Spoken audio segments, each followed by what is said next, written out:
প্রিয় বন্ধুরা, আমাদের পরবর্তী আরেকটি প্রোডাক্ট নিয়ে হাজির হলাম। প্রোডাক্টটা হচ্ছে ১৯ ওয়াটের ৪৪40 আইসি ব্যাজের যে অ্যাম্প্লিফায়ার সার্কিট বোর্ড, এই আইসিটা ৪৪40 আইসি।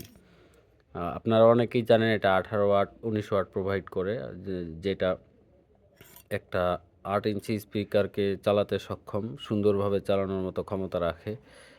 সেই আইসি এটা মনোটোন আইসি, এটা স্টেরিও আইসি নয়। সাউন্ড দুই রকমেরই হয়, আপনারা অনেকেই জানেন। স্টেরিও সাউন্ড, মনো সাউন্ড হচ্ছে সিঙ্গেল স্পিকার, আর স্টেরিও হচ্ছে ডাবল স্পিকার, যেটা সরাসরি আইসি থেকে এটা করা হয়। তো যা হোক, এই সার্কিটের ইনপুট হচ্ছে ১২ ভোল্ট এসি ইনপুট করাবেন আপনারা। ১২ এখানে এটা এখানে দিবেন হচ্ছে অ্যাডাপ্টরের মাঝের পোর্ট, যেটা 0 12 0 12, এই লাইনটাই এখানেই দিবেন। আর এখানে যে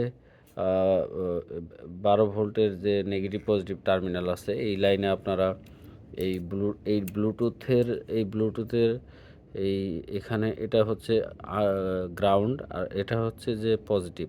এখানে সরাসরি আপনারা ১২ দিবেন, ভুল করা যাবে না। এই ডিভাইসের মধ্যে উল্টা লাইন ঢুকলে মাত্র এই ডিভাইসটা ড্যামেজ হয়ে যাবে, এটা আপনারা অনেকেই জানেন। তো যা হোক, আপনারা এই ডিভাইস অপারেটিংয়ের জন্য সাথে একটা রিমোট পেয়ে যাবেন, যেটার ভিতরে এই রিমোটের ভিতরে ব্যাটারি আছে। সুইচ অন অফ করার জন্য সুইচ দেওয়া থাকবে। আর এই অডিও ইনপুট এবং এই ডিভাইস পরিচালনার জন্য এখানে সুইচ দেওয়া থাকবে। এই সুইচ এই সুইচ অন অফের মাধ্যমে আপনারা এটা অথবা এটা চুজ করে নেবেন। আর এখানে ব্যাস, ভলিউম, ট্রেবল এগুলো আপনারা এভাবেই সেট আপ পাবেন। আর হচ্ছে এই সার্কিটের অডিও ইন করার জন্য আপনারা এখানেই ইন করাবেন, পাওয়ার পাওয়ার লাইনের পাশে। এই যে এখানে তো আপনারা ট্রান্সফরমারের 3টা লাইন ইন করাবেন, আর এখানে অডিওর গ্রাউন্ড ইন করবেন, আর এখানে অডিওর পজিটিভ লেফট অথবা রাইট ইউজ করবেন। যেমন ধরেন যে আপনার এইখান থেকে এই এই অডিওটা বের হয়েছে, এটা স্টেরিও বের হয়েছে, বাট আপনারা মনো ইউজ করবেন, সো এখানে এটা ইউজ করবেন।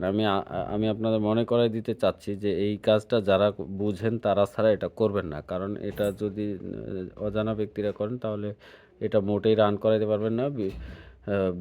বিপরীতে এটা ড্যামেজ হয়ে যাবে সার্কিটটা। তারপরে হচ্ছে এটা মনোটোনের সার্কিট, আপনারা দেখতে পাচ্ছেন এখানে স্পিকারের লাইন পোর্ট দেওয়া আছে। এই সার্কিটের মধ্যে, সম্পূর্ণ সার্কিটের মধ্যে এই একটা স্পিকার আপনারা ইউজ করবেন। এর মধ্যে কোনো দুইটা স্পিকার ইউজ করা যাবে না।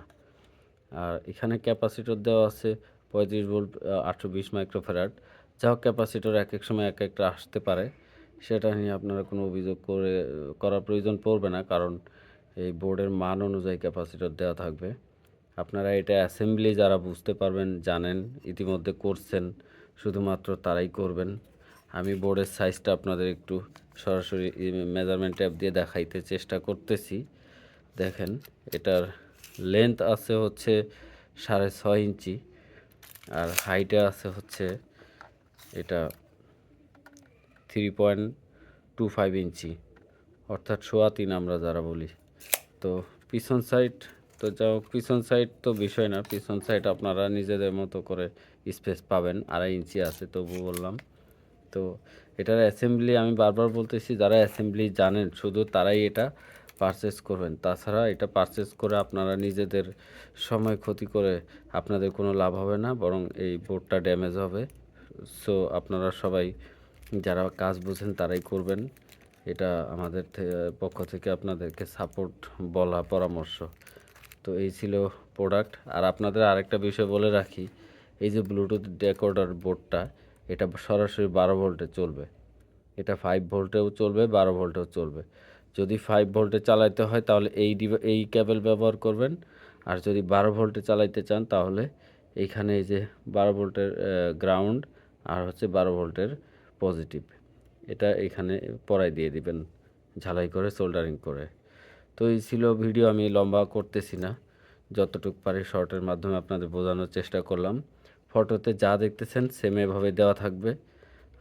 আপনারা বাকি কাজগুলা যারা বোঝেন তারাই করে নেবেন। তো আশা করি সবার ভালো লাগছে। আপনাদের সবাইকে ধন্যবাদ।